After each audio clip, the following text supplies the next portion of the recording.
Hey y'all, welcome back to another episode of O to Be Whole with yours truly, Camille Young. Thank you, my holy rollers. Yes, holy rollers. Thank you guys for coming back to join me for another episode. Thank you for new viewers who are with me on today. I so appreciate you taking the time out to be a part of this conversation and to learn more about what O to Be Whole is all about. In the previous sessions, we learned that whole, we're talking about W.H.O.L.E. The W stands for welcome growth. We learned that. And then the H stands for heal from your trauma. And we learned that as well. Well, today we're going to talk about the O. And that stands for optimize every opportunity. Okay. Optimize every opportunity does, however, come with a small caveat, meaning you want to optimize every opportunity that's yours, okay?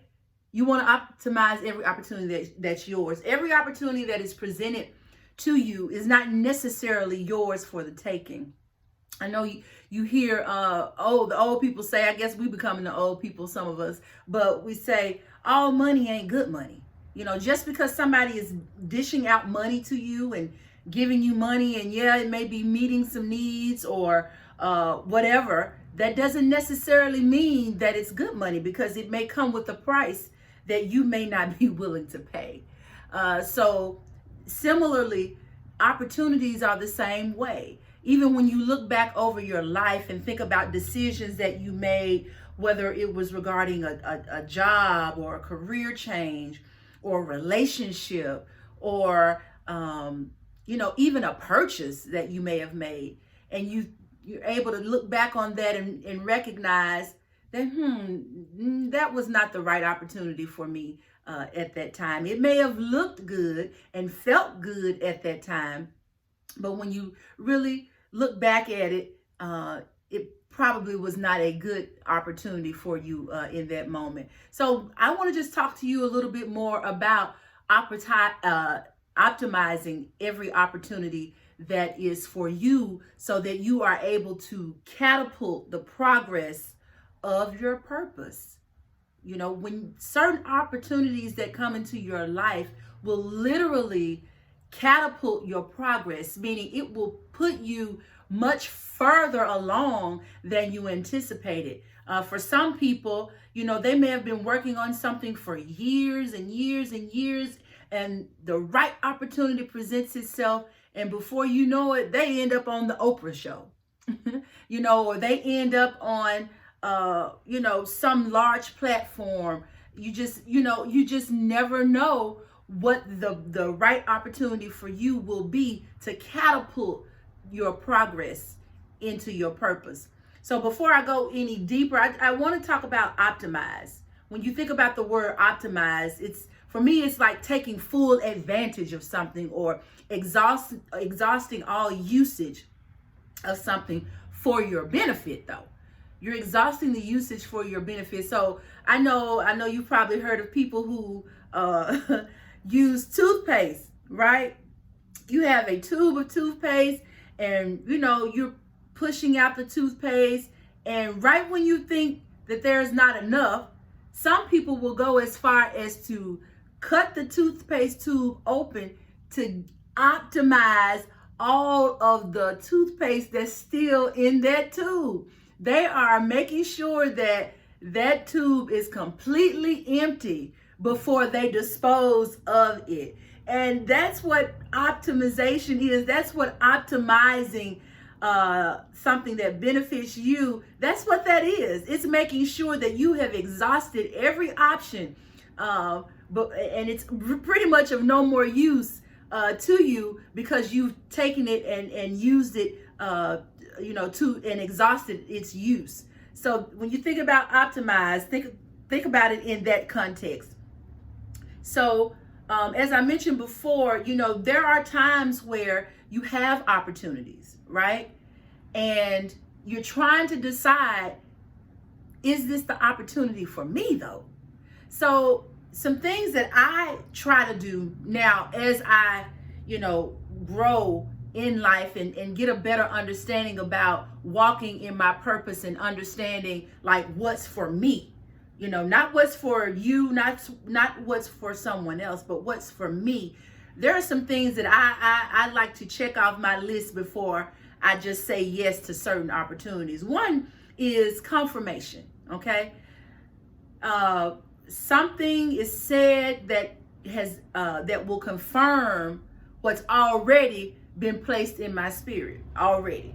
It's not necessarily, it can be, but not necessarily new information to you. But someone that you may or may not know may come along and say something that you've already been kind of ruminating over in your mind, and you're like, well, I know I hadn't discussed that with them, or I know this person doesn't know me.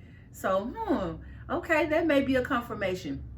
It could even possibly be a song that may come on the radio, or a word. You continue to hear a word, whether it's through a commercial or a TV show, or some podcast or YouTube you may be listening to.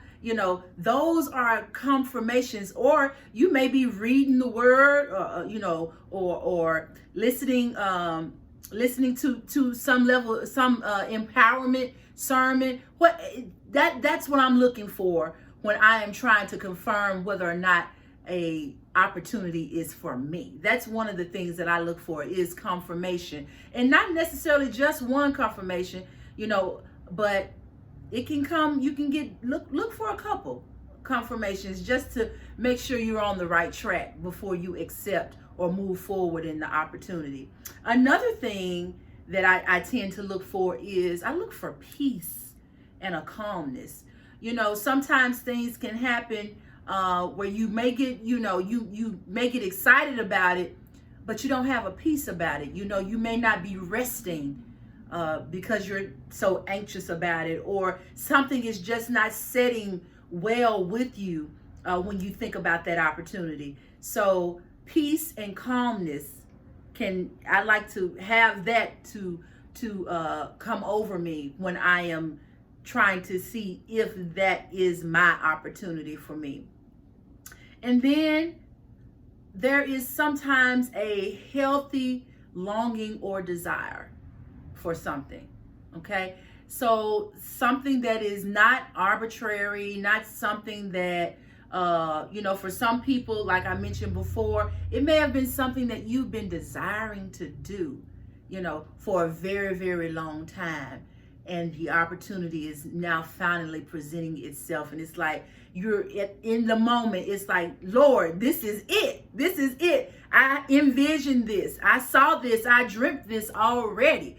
So that is your confirmation when the opportunity itself is presented, because it's something that you've longed for and you desire. But the key term in that longing and in that desire is healthy longing, a healthy desire. So you're not in a place of loneliness. You're not in a place of desperation, when you make the decision to take the opportunity. But it is something that a vision or something that has been placed in you, birthed in you, that that God designed you to do, and that opportunity now is presenting itself for you to be able to move and go forth.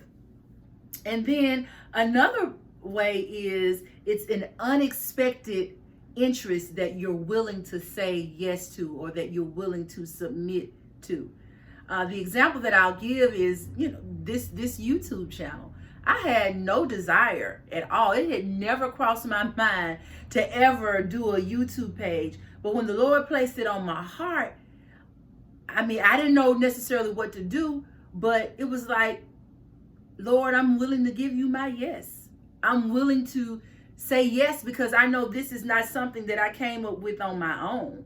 So I'm yielding my yes to you in that. So sometimes it can be that unexpected thing where you are yielding your yes to it. And then once you realize that this opportunity is presented, and okay, this is it. This is it. It's time for you to execute. It's time for you to move forward in that thing. Okay. But the key is The only way that you're able to execute and move forward in it is because you've already planned. You've already been planning. You've already been strategizing. You've already been preparing yourself for this opportunity, because you can immediately go into execution mode. So you got to be ready when the opportunity even presents itself. Okay? You don't want to find yourself having to get ready when the opportunity presents itself. Okay? You want to already be ready. And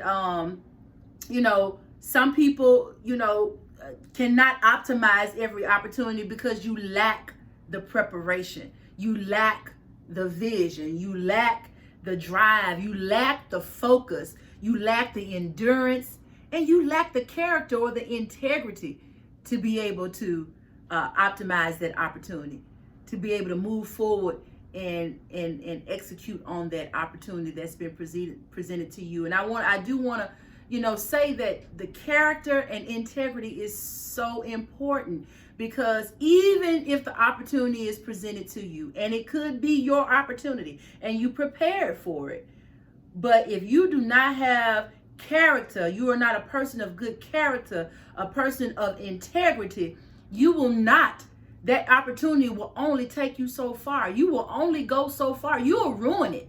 You'll ruin that opportunity because you have not worked on your character. You have not become a person of integrity in order to allow the opportunity to take you to the places where God wants to take you.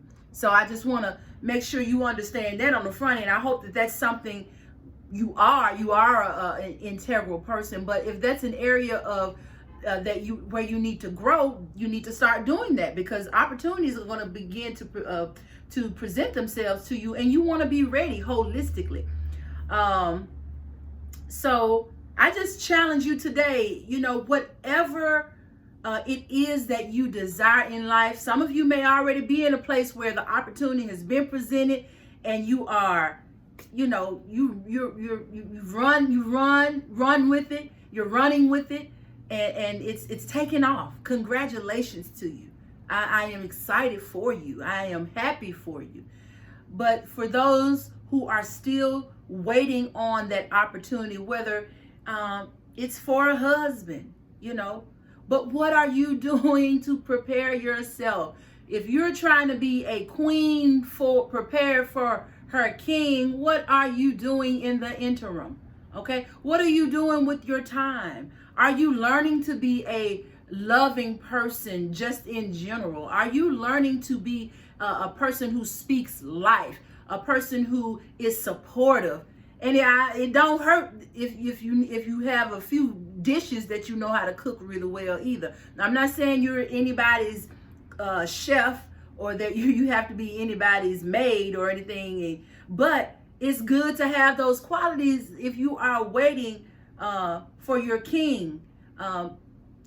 So, and vice versa. If you are a king waiting for your queen to come, if you have not put into practice sacrifice already, you ain't ready. You're not ready. If you're a king and you are preparing for your queen, you have to be prepared to make some sacrifices. You have to be willing to show some leadership. You have to be willing to show some honor. You have to be willing to be a spiritual leader. Are you being spiritually showing spiritual leadership in your singleness? Are you doing that? I mean, that's for the women too. Are you showing purity, and men too, purity? Are you showing those things in your singleness? So those are just places where I want to just kind of push you. Make sure that you are preparing for the opportunity. You cannot truly optimize the opportunity if you have not prepared for it. So, whatever you desire, if you want to be a dentist and you're waiting for the opportunity to go to a dental school, you need to be trying to learn how to floss and brush your teeth every day. Let's start there. Okay, let's start there. So again, it's the preparedness for the opportunity that I'm really, really pushing, because everybody is going to be presented with opportunities. And I want you to be prepared when that opportunity presents itself, and be able to discern which opportunities are for you. Okay? Which opportunities are for you. So just stay prayerful, and God will lead you, God will guide you, and God will let you know, based on even some of the things that I listed out for you, to let you know and confirm for you that this is your opportunity. So that's all for today. I hope that each of you are optimizing every opportunity in your life that's for you, so that you can catapult your progress in your purpose. And I thank you again for listening. My holy rollers, thank you. Y'all are my subscribers. I appreciate you. All of my new watchers, I appreciate you as well. Be sure to subscribe. Be sure to like, share, and put something in the comments. And if you want to reach me, I have my life coaching certification. You can reach me at O2Be.H.O.L E. That's O2Be.H.O.L E at gmail.com. Thank you so much. I love you. God bless. And I'll see you next time.